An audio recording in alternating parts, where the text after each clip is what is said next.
Assalamualaikum and good morning, dear students. I hope you are fine. Welcome to your science class, and I am your science teacher, Miss Nita Zamurd. As you know, students, that we have started lesson number 3, that is plants growth. And as you know, that food is the basic requirement for growth of any living thing. Okay. So in our previous lecture, we discussed about that how do plants get food. As I told you that plants can make their own food by a process called photosynthesis. Previous lecture में हमने photosynthesis को detail में discuss किया कि कौन कौन सी चीज़ें required होती हैं प्लांट्स को फोटोसिंथेसिस कैरी आउट करने के लिए और ये प्रोसेस किस तरह से रन होता है। एंड देन जो फूड प्रोड्यूस होता है प्लांट उसको किस तरह से यूटिलाइज़ करते हैं या बाकी एनिमल्स उसको किस तरह से यूटिलाइज़ करते हैं। Today we will discuss about plants and nutrients. Open page number 60। Topic of discussion for today is plants and nutrients. अगर आप इन दोनों पिक्चर्स को देखें, these plants are known as carnivorous or insectivorous plants.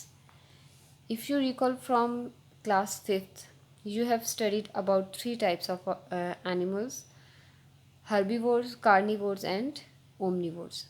And as you know well that carnivore animals are those animals that eat meat, that eat flesh of other animal.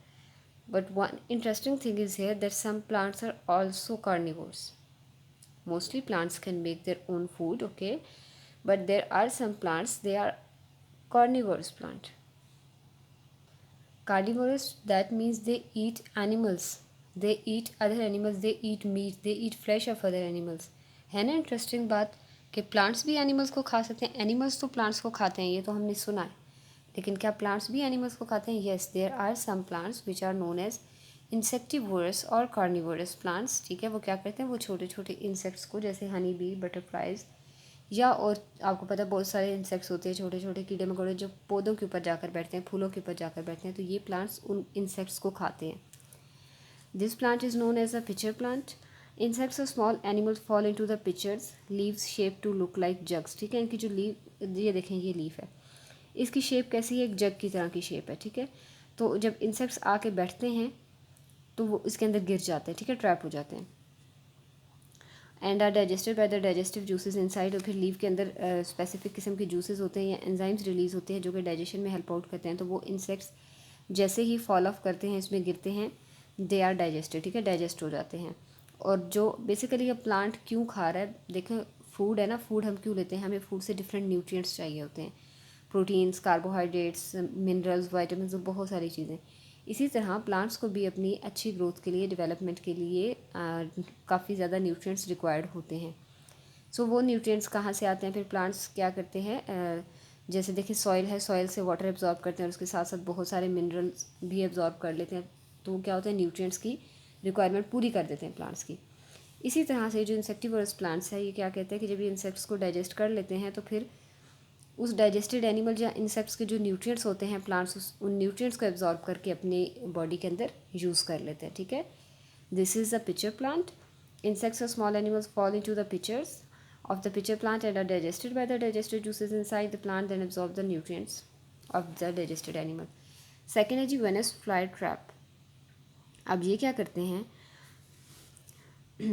the leaf of the Venus flytrap is divided into two halves to form a trap which snaps shut when an insect land on it. इसके जो leaves होते हैं, देखिए ये to halves में divided होते हैं, एक ट्रैप का काम करते हैं। जैसे कोई इंसेक्ट, कोई फ्लाई, कोई भी चीज़ इनके ऊपर आकर बैठती है तो ये लीफ फ़ौरन बंद हो जाते हैं। ठीक है, the leaf opens again when the insect has been digested. Leaves बंद हो जाते हैं, इंसेक्ट को डाइजेस्ट कर लिया जाता है, उसके न्यूट्रिएंट्स एब्जॉर्ब कर लिए जाते हैं और लीफ दोबारा से खुल जाता है। ठीक है, तो ऐसे जो प्लांट्स होते हैं इनके लीव्स के कलर्स ब्राइट होते हैं ताकि ज़्यादा से ज़्यादा इंसेक्ट्स इनकी तरफ अट्रैक्ट हो सकें। सो रीज़न क्या है, क्यों ये इंसेक्ट्स को खाते हैं? क्या ये अपना फूड नहीं बना सकते? या अगर बना सकते हैं तो then why they need animals, why they need insects? There is a reason. Insectivorous plants can also make their food, they have chlorophyll. ठीक है, ये बात नहीं है कि वो अपना फूड नहीं बना सकते, बना सकते हैं, उनके अंदर क्लोरोफिल भी होता है। लेकिन होता क्या है, insectivorous plants have chlorophyll and can carry out photosynthesis. They trap insects or other animals to get nutrients because they usually grow in soils which are poor in nutrients. Without nutrient, plants cannot grow healthily. Insectivorous plants food बना सकते हैं, they have chlorophyll, they can carry out photosynthesis. But then why do they trap insects? They trap insects और other small animals to get nutrients, ठीक है, nutrients लेने के लिए, क्योंकि ये वो प्लांट्स हैं जो ऐसी ज़मीन में ग्रो करते हैं जिस ज़मीन के अंदर न्यूट्रिएंट कंटेंट इतना अच्छा नहीं होता, ठीक है। प्लांट्स के की जो रिक्वायरमेंट होती है, उसको बहुत सारे न्यूट्रिएंट्स चाहिए होते हैं हेल्दी ग्रोथ के लिए, वो न्यूट्रिएंट कंटेंट उस ज़मीन में नहीं होता जिस ज़मीन में ये इंसेक्टिवरस प्लांट्स ग्रो करते हैं, ठीक है। सो इसकी वजह से रीज़न ये है, that's why they trap insects, और फिर इंसेक्ट्स को ट्रैप करके उनसे न्यूट्रिएंट्स लेते हैं। फूड अपना खुद बना रहे हैं, ठीक है, फोटोसिंथेसिस भी हो रही है, लेकिन इंसेक्ट्स को ट्रैप करने की रीज़न क्या है? क्योंकि इनको न्यूट्रिएंट्स चाहिए जो कि इन्हें प्रॉपरली सॉइल से नहीं मिलते, और न्यूट्रिएंट्स के बगैर प्लांट्स जो होते हैं वो हेल्दीली ग्रो नहीं कर सकते। That's why they trap insects and get nutrients from them.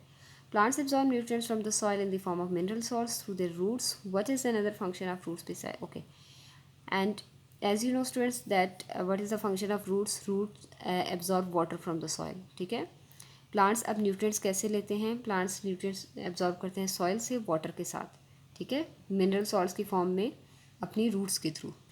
Roots जब वाटर एब्जॉर्ब करती हैं तो साथ साथ उस वाटर के अंदर डिजॉल्व मिनरल सॉल्ट्स भी होते हैं। ये देखिए, ये रूट्स हैं, ठीक है, ये ज़मीन से पानी जज़्ब करती है और उस पानी के अंदर बहुत सारे मिनरल सॉल्ट्स डिजॉल्व हुए होते हैं जो कि बेसिकली न्यूट्रिएंट्स होते हैं प्लांट्स के लिए। इसके अलावा रूट्स का क्या फंक्शन है? एक तो रूट वाटर एब्जॉर्ब करने में हेल्प आउट कर रही हैं, सेकेंडली रूट्स का फंक्शन क्या है? They anchor the plant firmly to the soil, plant को ज़मीन में मजबूती से जकड़े रखती हैं, ठीक है।